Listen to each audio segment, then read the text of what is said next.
Ek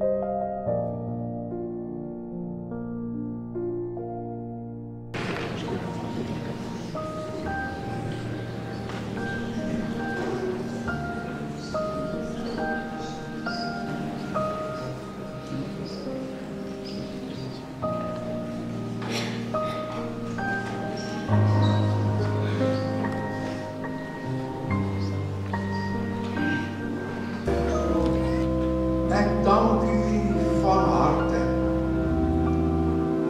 dat u verlosser vriend vir my die bitter smarte gelei het. Onverdiend brood wat jy by die deur gekry het. Terwyl jy regmaak om dit te eet, dink daaraan dat die liggaam van Jesus Christus gebreek is vir jou, vir my, vir die redding van ons almal. Sy liggaam gebreek.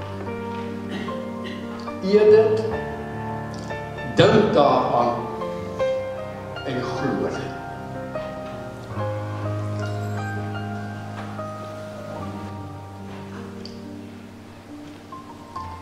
'n slukkie wyn wat jy daar by die deur gekry het.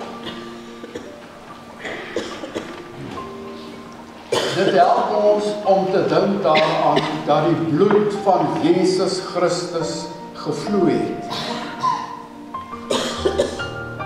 tot volkome vergifnis van al ons sonde. Dink aan die prys wat hy betaal het. Vir jou, vir my, vir ons almal. Vat dit, drink dit, dink daaraan.